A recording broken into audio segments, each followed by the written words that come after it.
It's your boy Yink. Welcome to another show. Guys, I think all kids are having a wonderful day on this 20th of November 2024. About to do in part 2 of the React we started last week. I've been that busy, yes.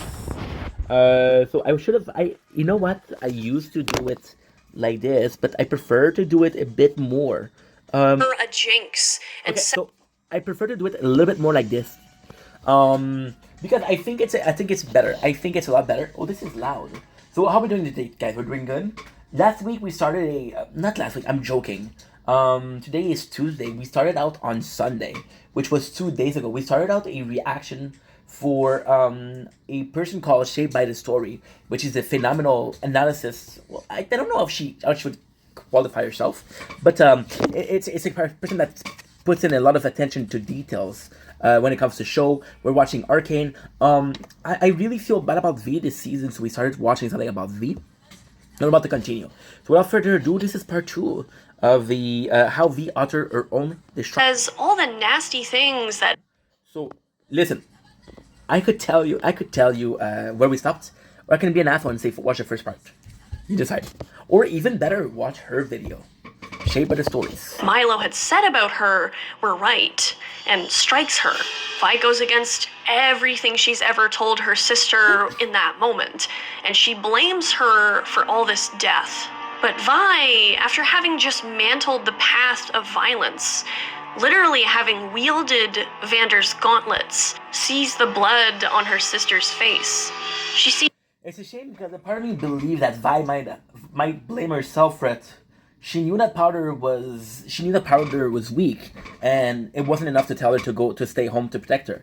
I feel like Vi said, no matter what I did, I could have not protected anyone. She lost in multiple people. She lost her 2 friends, Milo and I don't remember the one with the glasses, but she lost her 2 friends. Because she lost her 2 friends, then that absolutely sucks, because she's like, okay, well, I was able to save Powder, but Powder is the reason why everything exploded, you know?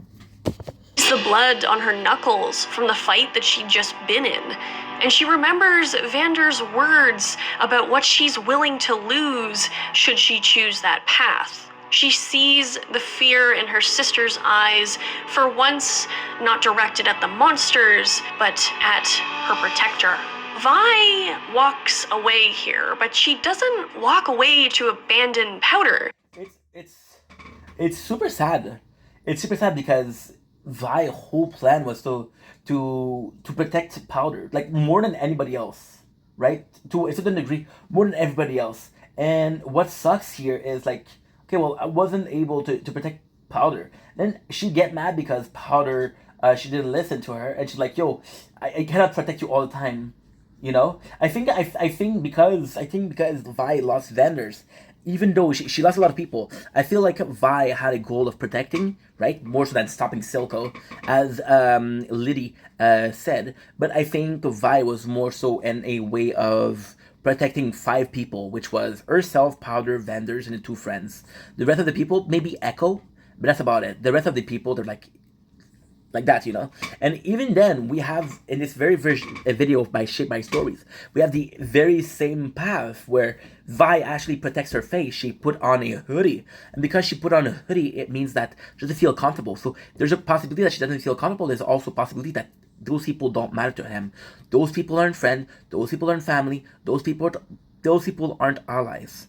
So it's sad. And I think that by seeing Powder, she's like, well, I wasn't able to help other people, but there's almost this instant like, how can I say that, regret, where she's like, okay, well, I wasn't able to protect other people, but I can still protect you. Maybe this is a blessing.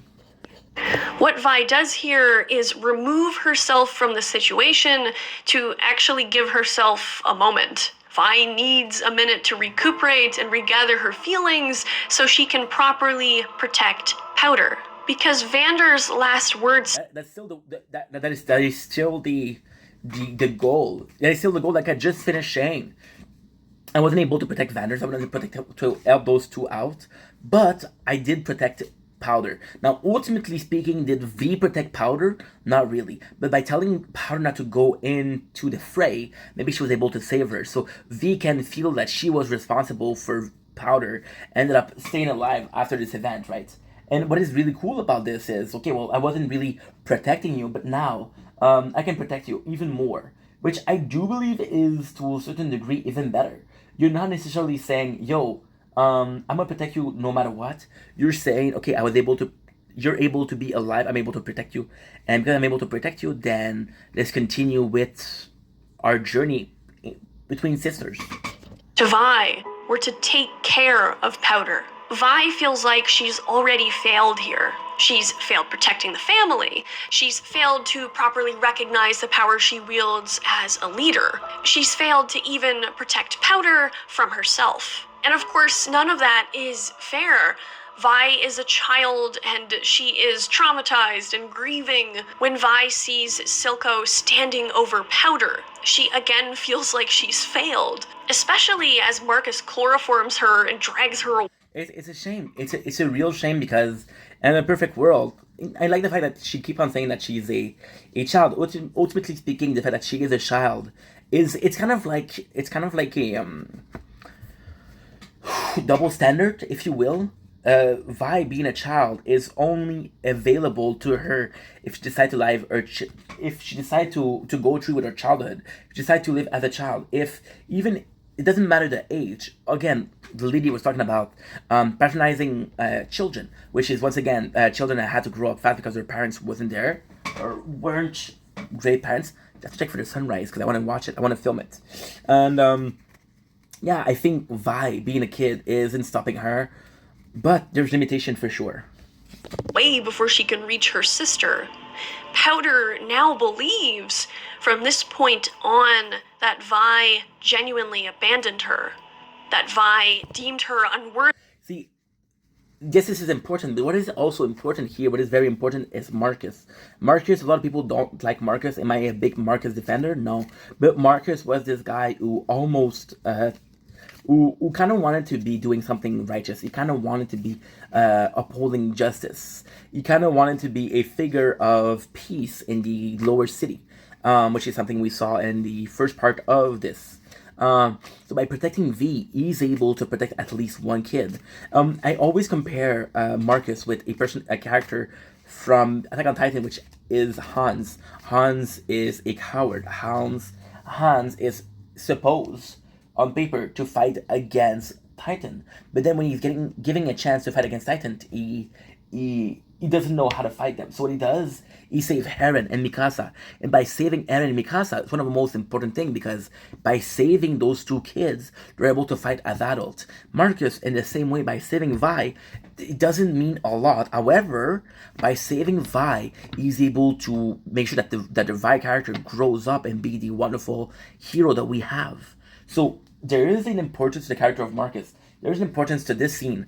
And this scene, in my opinion, is one of the most powerful scenes of the very first part of the first season. And the shape of form of Powder is they're both sent into the wolf's den. Vi is able to escape and Powder is able to be there. Now what do you do knowing that Powder is in there? Do you maintain the fact that okay, she's my sister, I have to save her? Or like is it too late for her? And that's the whole plan of the first season. Is Jinx too far gone or is there still Powder? That's the whole point, the whole plot of the first season. Of love, essentially. I honestly believe that this last impression of Vi, warped by the mind of the traumatized child that Powder is the core. This scene is it's so emotional, but this scene is so confusing because I'm still not sure if Silco saved Jinx in a way I can use her, or Silco genuinely feel bad for Jinx. Is he in a position of, okay, well, Jinx, you're important. You could be an important part of this session when she's just a kid, because you can see that Silco employs children for his minds, but does he employ them because they're easy to manipulate? Does he employ them because that's all he has? Does he employ them because he cares about them and wants to offer them a better future and some jobs? I don't know. There's not necessarily a school system. There's not an educational system proven. There's the academy, sure, but there's no proven school system when it comes to the slums. And when there's no school system, education system, the next system is a job employment system where, okay, well, we'll teach you the trade. We'll teach you a trade, and hopefully you pick up that trade and you'll become the next blacksmith. You'll become the next engineer. You'll become the next horse dresser. It doesn't really matter what you do. They'll teach you a trade and hope that you pick it up. That way there's a following for the society. So I don't know how Silco views this moment. There's also this moment that he could see Jinx as this weak person that needs help. And remember when he was weak and needed help. And as I think about Silco's is he was weak and needed help and no one was there to help him. Now in season 2 we realize that Vander actually tried to help Silco. But Silco didn't have the help, so maybe he sees Jinx and say, I won't let you become like me. Or I'll offer you the help that I was denied. Of Jinx's personality. Jinx is an ugly mirror of Vi, used by the little girl still inside to enable her big sister to continue to protect her. That spinning shot at the end of episode 3 is the last Vi sees of Powder. What she just said is beautiful. The fact that there's such a duality, and you always feel that there's a duality, but Vi, of course, being the protector and having to be the protector is only enabled because Jinx wasn't willing to grow up. Now, technically speaking, we don't know if Jinx would have grown up eventually. But yeah, Vi was like, yo, I need her because she's there. And Jinx was just like, okay, well, I don't need to grow up. I got Vi to protect me. Which sucks.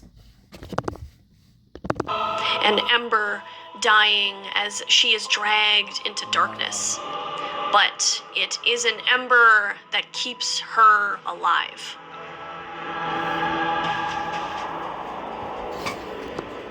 Beautiful. Beautiful way of seeing. We're gonna see Caitlyn. Maybe she has something to do. Oh yes, Vi. It's not Vi and Jinx. I'm sorry. For Powder, the past is a prison. But for Vi, it is the last place of safety. In Stillwater Prison, Vi undergoes years of abuse. Already agreeing with that, we saw the very distinctive way. So in the season 1, there's 2 things that happen. Vi ends up in jail, then she gets releases, then she revisits the slum, and she say, okay, this is home. She see the worst of food, and she goes to the worst of restaurant, and she eat, and it's so good because, again, it's kind of shitty food. But it's her childhood. And we have the exact same scene happening with Jinx. But the exact same scene is she goes to a place where there's a lot of dust. A place that is for abandoned. She goes to see a place where she used to train with Vi. And she makes it again about training. She doesn't appreciate or she doesn't explore the slum. We don't know how close the slums. So we know Vander was really close to the slum, but we don't know the system of Silco. Did he have a palace? Did he have a place where it was off limit? Did he have the better location or habitation or housing of the slum? It's not precise. And trauma. Just as Heimerdinger says of Jace's imprisonment, prison only imprisons the body, not the mind. And Vi would keep herself sane by remembering the people that she loved. Vi engraves herself with her sister's memory in her tattoos. To me, the cloudy shapes in Vi's tattoos are the... I didn't even notice that. But if it is, it's beautiful. It is beautiful. Fuck, this story is good. Flair that Vi gave Powder. Similar to Jinx's tattoos, they both still remember that promise. When Vi finally gets out of prison, she draws great strength in seeking to fulfill that promise. Vi enters the Undercity with her head held high, fueled by the promise of her past in easing her own guilt.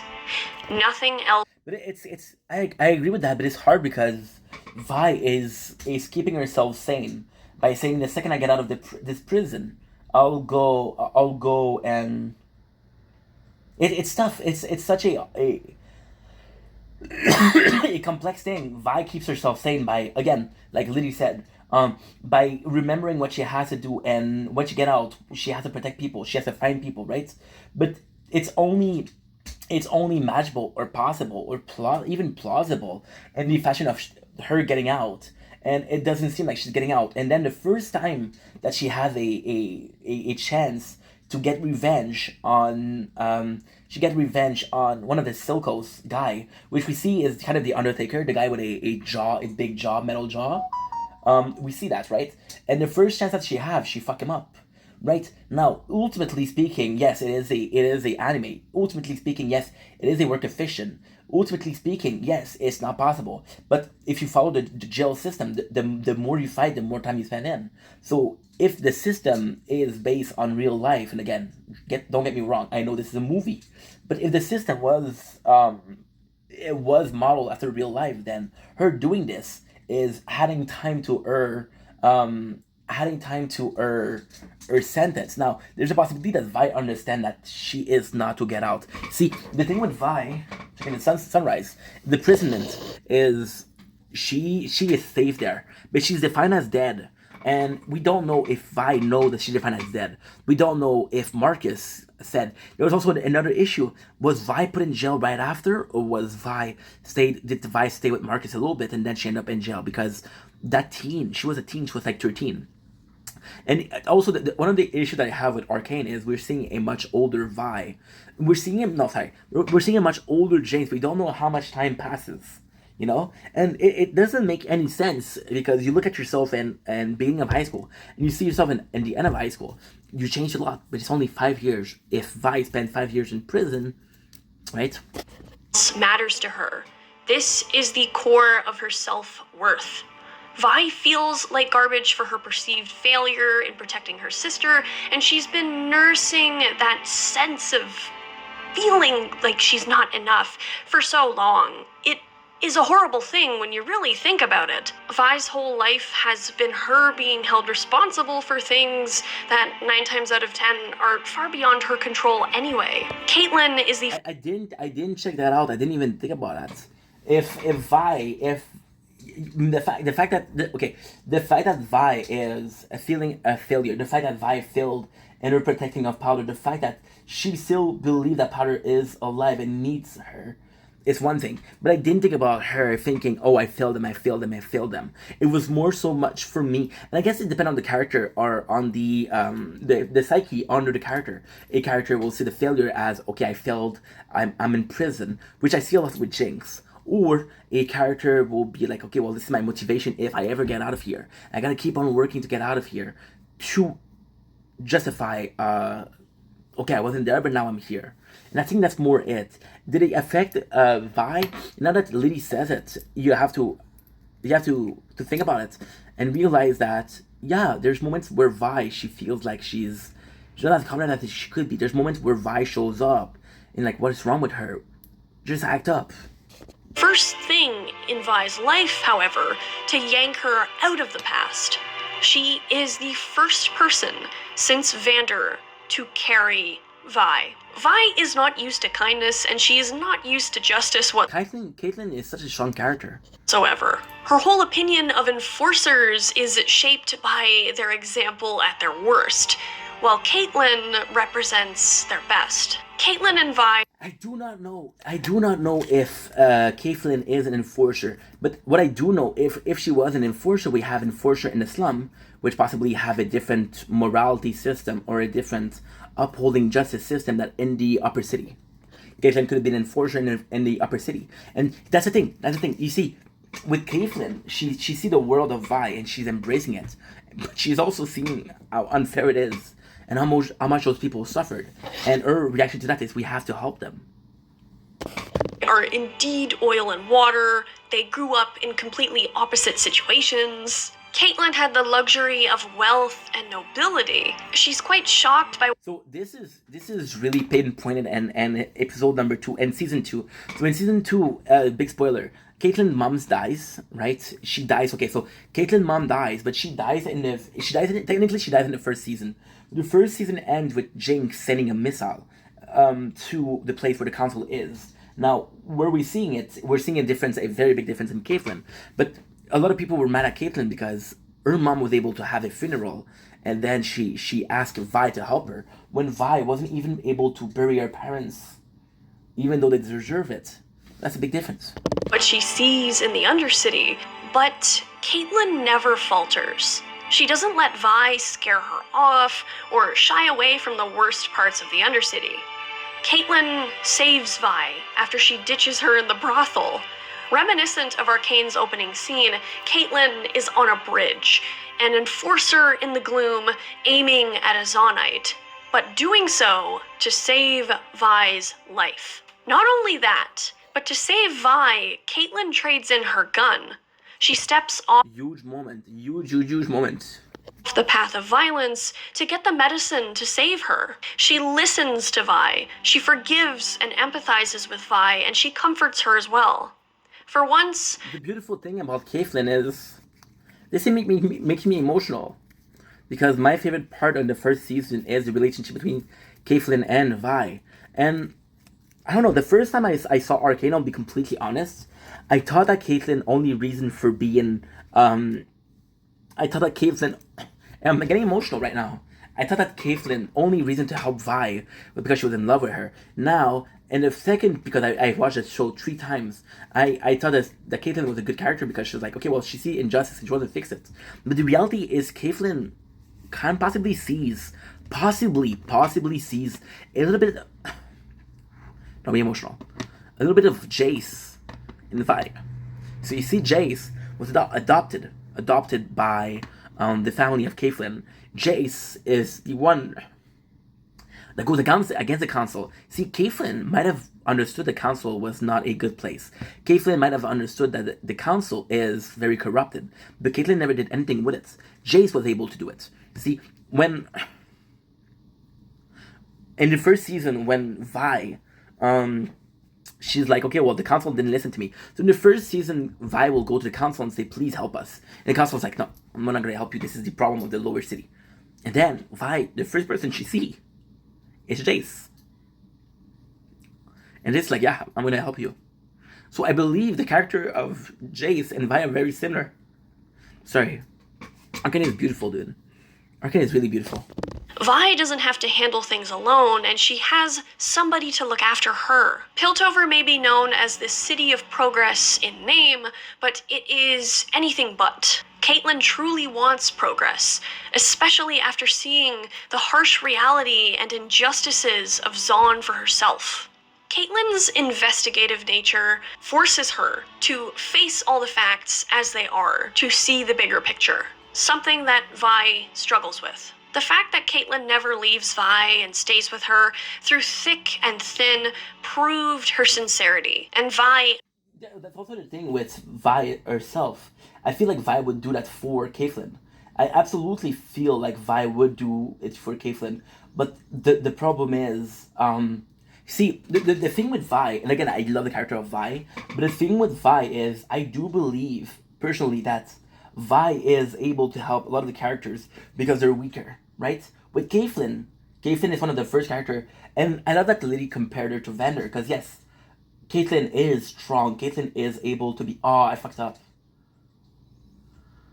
Oh, I fucked up. This is more than an hour. Shit. God damn it. This is more than an hour. Okay, give me a sec, guys. It's okay, I can still fix it. It's not too late. But because we have to upload 1 hour videos to TikTok, because that's the maximum. See, with Vi, part 2, sorry. With Vi, what I saw is, like, of course, she's understanding that that Caitlyn is strong. But what do? Are you still in a position where you're like, okay, well, Caitlyn can take care of herself? Or are you still in a position of, well, I kind of want to take care of her the way she's taking care of me? And Caitlyn will always be stronger. Well, in the first season at least, always be stronger than good. It worked. Okay, that's good. Now I'm gonna do you. I'm gonna do pop up. I don't think I'm gonna be able to do it in the next 50 minutes, but it's okay. Because in the next 50 minutes I have to go out, even if there's no sunrise. Because today's a rainy day, there won't be a sunrise. But we still, because we have to go work. Not soon, but not soon. So with Vi, what do? You have this character that is the most important character. And a lot of the moments in season 1, Caitlyn is the most important, but Vi doesn't really know how to handle her because she doesn't have to be the leader. Yes, I agree with the lady when she says Caitlyn follows her. She listened to her. But I don't get the relationship of listen to me or obey me or I'm in charge here. I get almost the fact that maybe in the beginning, but after that they start to trust each other. And because they start to trust each other, they can rely on each other. And that's something that's important for Vi because she never had that. Actually grows to trust Caitlyn. Even though she doesn't have a baseline for all the traumas and hardships of Vi's world, Caitlyn pushes herself to learn. Vi defending Caitlyn's sincerity to Echo, especially in such a hopeful setting, points to That's the thing that's important. See, you cannot blame Echo for being against Caitlyn because Caitlyn, ultimately speaking, represents Enforcer, and Enforcer, as time and time again, went against Islam. You know. Towards Vi beginning to hope. As much as Vi is still stuck in the past and using it to cope, Caitlyn inspires her to move forward. Vi begins to heal. Caitlyn is the water of the oil and water duo because she is pure. When Vi is first reunited with Powder after she lights that flare, you can see for a bit how Jinx's face softens. A bit of powder emerges as Vi, like she's there to protect her from By the way, this softens. is the sunrise of A bit of powder emerges as Vi, like she promised, found her again. She's there to protect her from the monsters, and Powder kind of feels safe for a split second. Despite Powder being unstable, especially when Caitlyn comes into the picture, Vi, at this point, is in denial that her sister is a lost cause. This meeting was the one thing keeping Vi going in prison. You see, this is such a beautiful thing because, yes, meeting her did prove that Jinx Powder was still there. But you see, this is also really important because this is more meaningful when there's a moment where Vi says, "You're too far gone. Powder is dead." And it's been the only thing stopping her from going back into the prison of her own mind. For Vi to accept that Powder is gone would be yet another thing she would blame herself for.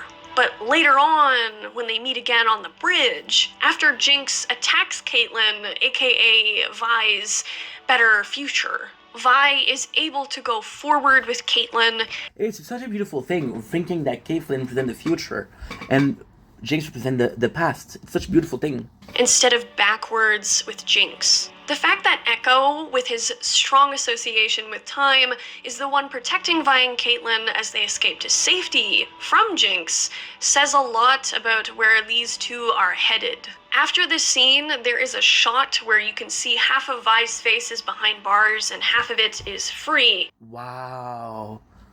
I know that scene, but I didn't think that was important. And again, it's like, I think this is Vi being split in half between her sister in the past and Caitlyn in the future. But I think it's also that Vi is still in prison in her mind, even if her body is free. After this, Caitlyn is the first person to tell Vi that none of what's happened with her sister and everything in Zaun was her fault. She's the only person who absolves her of responsibility, rather than further burdening her with it. Caitlyn challenges Vi's Yes and no. I don't think Echo burdened it with her. I believe Echo told Jinx is not the person you think she is. insecurities. And if you want to go deeper, because this is inspiring me to go deeper, maybe Echo also tried to save Jinx. She's there to offer care and tenderness. And it's all the more tragic when Vi, after the council continues to disregard the people of Zaun, feels unworthy of a bright future. She feels stupid for believing that it could ever be anything but dismal. It's why she leaves Caitlyn. She's lost everything, including self-respect, and she's hollow. Vi's reason for staying alive, protecting her sister and getting her back, is all for nothing, and she blames herself for how everything went wrong. Vi lashes out and seeks the path of violence yet again. She has no one left to lose at this point. Vi has been forced to bottle up her emotions for her entire life.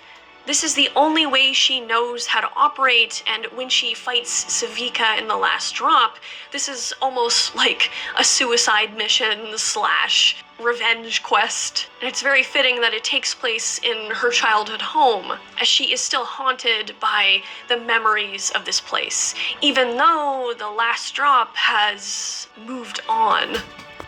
What she said is true. Vi literally goes into the almost the hideout of these Silco forces, and she's like, okay, who wants to fight? And she's taking on the whole army alone. She has not. You can really feel Vi's anguish in that scream in that fight. Vi only wins here because she has a vision of Vander.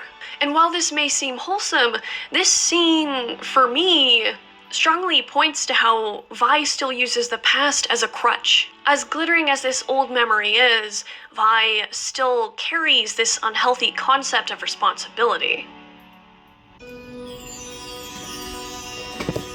The whole thing, I agree with what Shape says, but the whole thing is dependent on how you see Vander, because Vander is, it sucks, but Vander is the paternal figure of Vi, which is very important.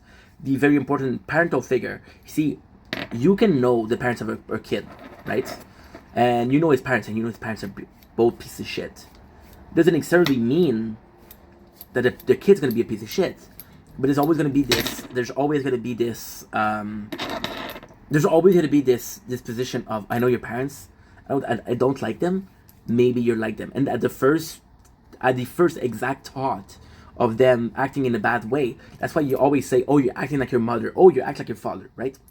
At the same time, when you like the parents and you see the kids, you're more sweet on the kid, but you have higher expectation, right? Vander was literally the king of the lower city. At the tea party, Vi snaps right back into trying to get Powder back.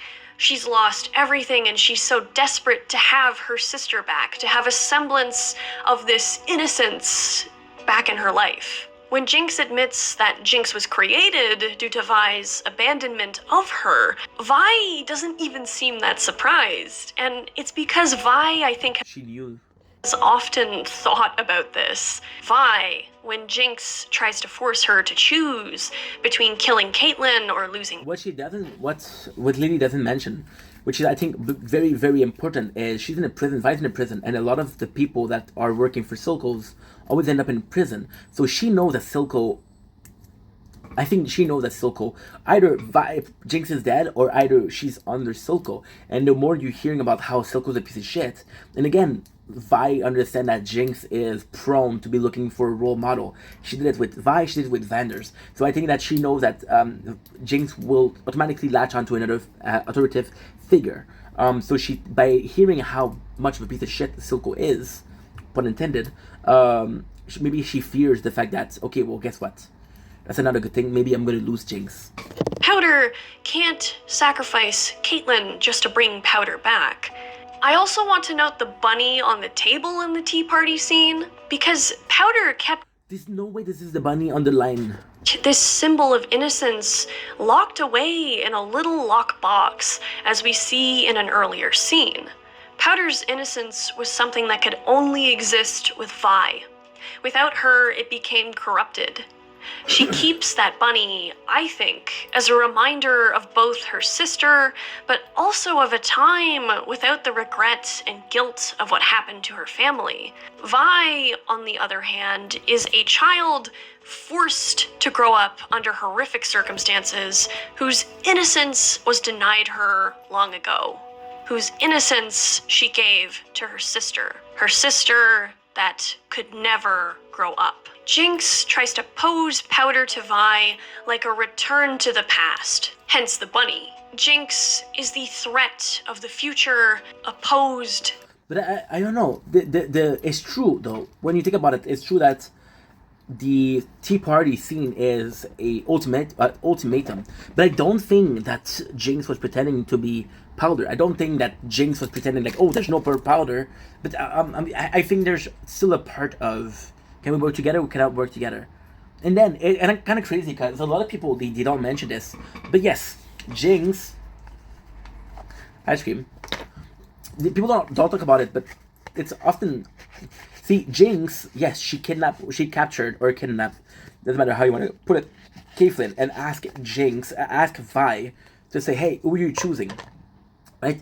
But she does the same thing with Silco's. So she asked Vi to choose between her and Caitlyn. But she's also willing to choose Silco for Vi. Right? So what we're seeing there is kind of cool because she does sacrifice Silco. She does kill Silco. She's like, you're nothing to me. You're nothing to me. And this is, I believe it's a way of saying to Vi, look, I sacrificed what was holding us back. You have sacrificed what is holding us back, which is, in this case, Caitlyn. And Vi wasn't ready to do that. To the promise, Caitlyn. Vi is in a very difficult spot, of course, because she doesn't want to hurt Caitlyn. She doesn't want to hurt Powder. She tries to use the past to bring her sister back to her, telling her to remember Claggor and Milo and Vander. To Vi, these are memories that sustained her in her darkest hour. But for Jinx, it's a memory that feed the trauma. But to Powder, those memories are monsters. Vi doesn't understand this. Wow. This explains a lot. This explains why she always seen them as a monster. Because Vi was always there to protect that monster. So thinking that I don't think Vander was automatically a monster. Maybe in the fact that Vander was a bit more absent for Jinx than he was for Vi. It's interesting, I guess. So does. It's why Silco is ready to kill Vi to stop the suffering that she's putting Jinx through, though Powder kills him before he can. I think any and all hope of Powder returning dies the moment that Vi denies the important reality of Powder's life. In trying Yes and no. I agree with what she's saying, but in season 2 we see a very different Jinx. We see a very almost positive leadership Jinx. We're seeing a bigger sister. There's very sweet moments, and the fact that very positive moment in the fact that Jinx is the bigger sister that Vi couldn't be, and I love that. But Jinx completely changed. Now in second season, there's not one mention of Powder. There's never been a mention of Powder. So what I think is, yes, we want Powder, but Jinx can be a positive force. She's not here, but she can be, and because she can be, then the fact that Powder is dead, and now we have Jinx, isn't so much a negative thing. It is a negative thing if you're seeing a situation where Jinx can only be evil, but that's not the case. That's not the case. We're seeing this. I wouldn't be able to say what. Okay, something was lagging. I don't think I agree with that, but we'll see. To minimize that she just killed the one person who loved her despite her failings. The one person who thought she was perfect no matter what. Vi telling Powder that everything's okay when things are not in fact okay just shows how far gone Vi even is in that moment. Jinx is not wrong when she says they both changed. Vi could not protect Powder anymore, especially considering Powder's monsters came from within.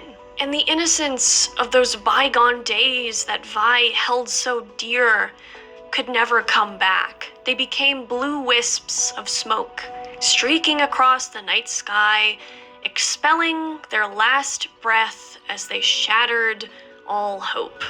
And unfortunately, from what we can see of season 2 so far, it seems that Vi will be doing the very last thing that Vander would have ever wanted her to do. Instead of protecting what she loves, Vi will be fighting to destroy what she hates. But of course, we won't know any more until season 2.